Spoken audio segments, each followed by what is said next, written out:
I've been writing a long time. I've been writing ever since I can remember. I started writing poetry when I was about 7 years old in Jamaica, grade 1. I think that's the earliest memory of my writing that I can remember. Writing has always came easy to me. I've always found it easier to express my feelings and my thoughts. Rhyming came easy to me as well.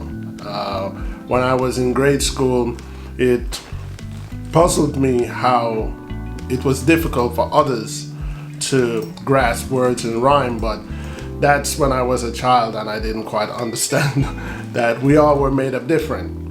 So writing has always been very easy for me. Rhyming has always been very easy for me. I first started writing poetry, and as you know, Jamaica, the music, the genre is dancehall. That's where I first applied my writing, because poetry back then, or even today, poetry was not a big seller, but that's what I was good at. The ambition was to put it in books, but I didn't have to know how then. My mom didn't have to know how then either. But when I migrated to the States, the knowledge of how to become a published author was clearer, and I invested my time in pursuing publishing a poetry book. I didn't get any publishers in America. I had interested publishers. One was in New York and one was in Pittsburgh. My first book was published in the United Kingdom years later, and my first published book was also poetry. I'm very proud that my first published book was poetry. I got on to writing Survive. For this reason, I'm wearing the hat today. Okay, the conversation today is really about Survive. I find it easy to write, but I find it difficult to write fiction. I struggle if I have to write fiction. So 99.9% of my writing is from within. It has to be from a personal experience. It has to be from a personal space. It has to be from a personal feeling. It has to be real for me to write it. I find it difficult to make up stories and make up characters. Even in the book Survive, where I changed the names of some characters, I struggled with that because it's so easier for me to write it as it is. So to go back and change the names, what I did was I tried to keep the names as near as possible to the actual person or people. So you want to know about Survive. It took me 15 consecutive months to write it. Day in, day out. I wrote it non-stop, 15 months every day. I would not recommend that for anyone who's writing a book or an autobiography, especially if you have to go back down to dark and not so pleasant avenues of your life, because it did take a toll on me, and I'm sure that it would take a toll on anyone. So for that reason, I would not recommend anyone writing a book without taking a break. It is 604 pages long. Most of my close friends call it the Bible. Of course, you cannot put no one's life story in a book, but you could grasp an era or a section of a person's life just to get an idea of what that person been through or what that person experienced.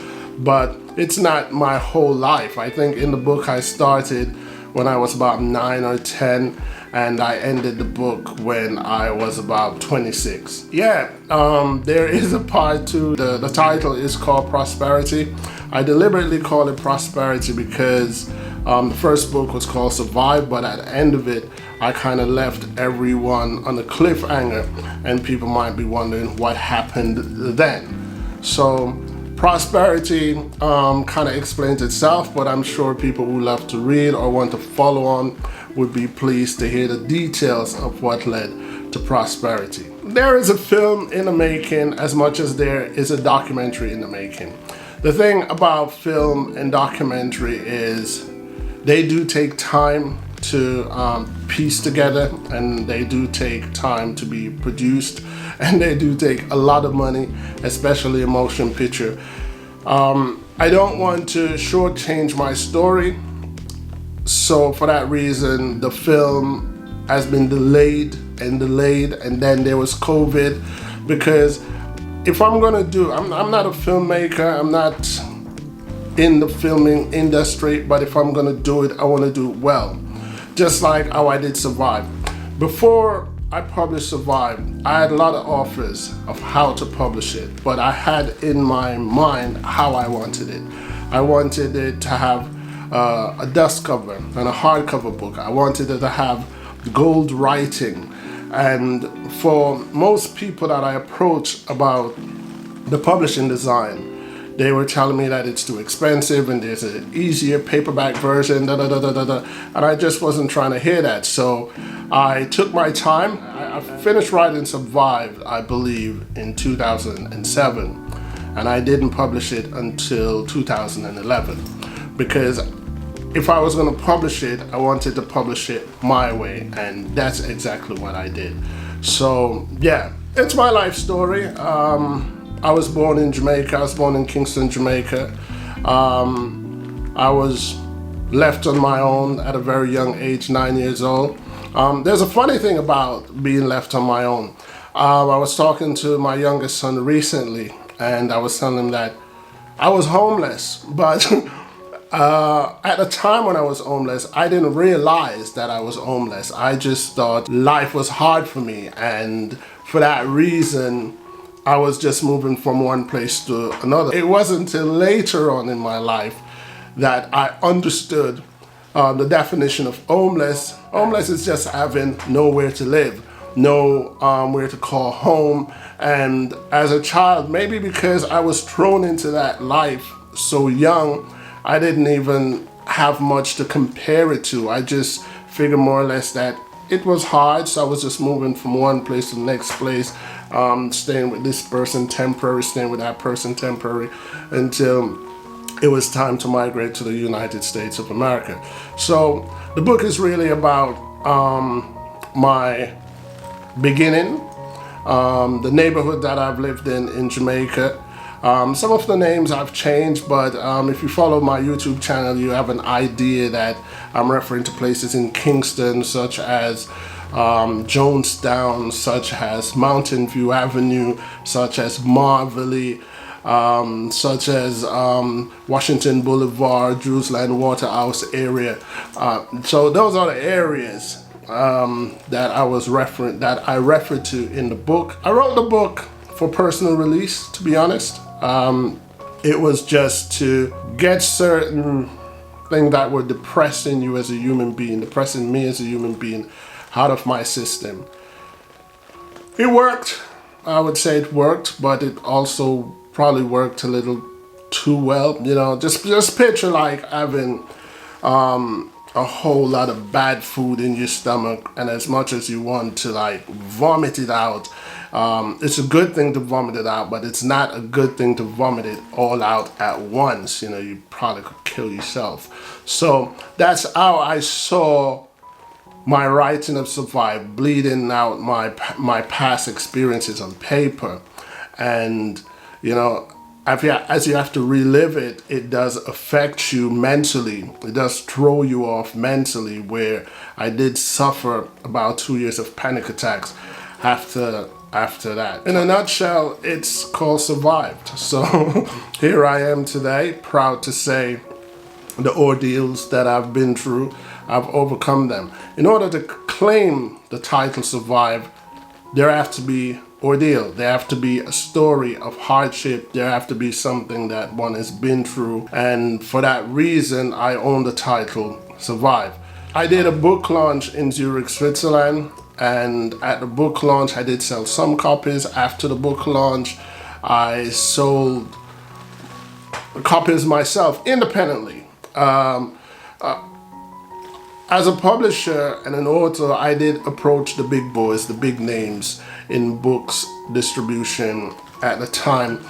Some of the deals were just not attractive to me because I put a lot of work in Survive. For example, one of the biggest distributor in books in the United States of America did get in touch with me, but they were offering me 10% of my book's retail price. So for every book that sells, I would only gain 10% and they would have 90%. And I thought that was just a ridiculous offer. So for that reason, I continued to do it myself at mom and pop shops. But when ebooks and all the virtual reality reading material came in, it closes a lot of those independent bookstores.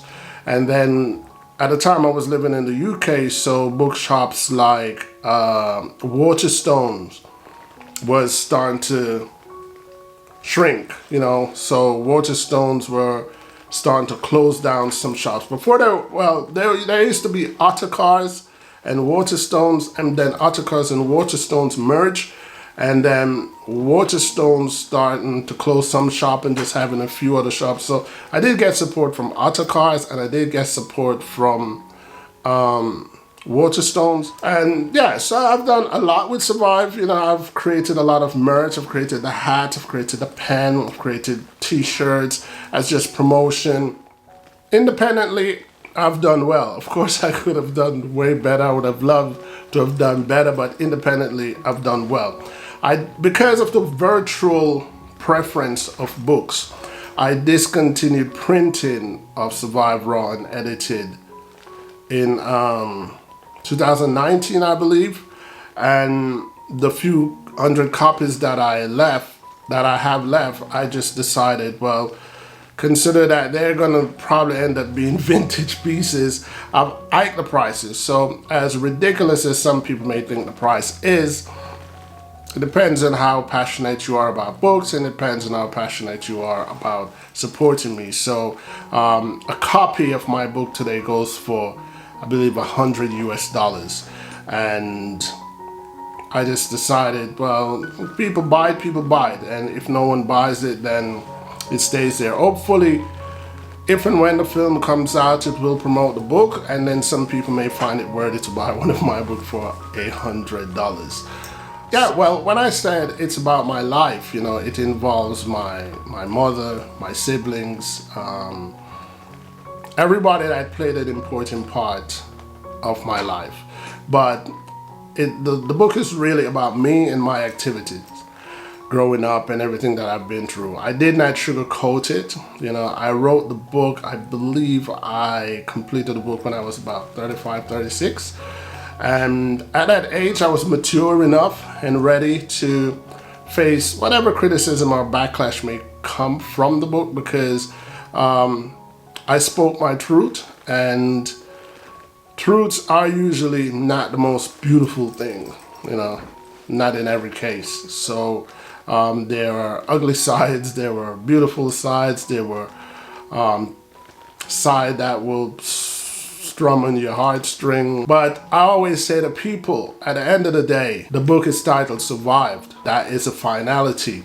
I wrote the book because I'm from Jamaica, and not only because I'm from Jamaica, but I know that there's a lot of people, a lot of children in Jamaica, even currently, that's going through what I've been through, and in other countries as well. So the book is really to inspire. The book is really to let those who are facing similar hardship or any hardship says, well, if he could have started from the gutters and with willpower and determination turned out the way he did, then so can I. That's really my second purpose for writing the book. Most of the people who I really want to reach probably cannot read. So for that reason, the film is important to me. So the number one reason was to get it out my system. And the second reason was to inspire. If you have achieved greatness from a state that the majority thought you couldn't uplift yourself from, it is something to wave a flag about. Well, not just like throwing it back in their face, but it is something in this world, this needy world where people are lost for hope. It is something for people to hold on to. My book is hope for a lot of people. If I can do it, so can they. That's pretty much it.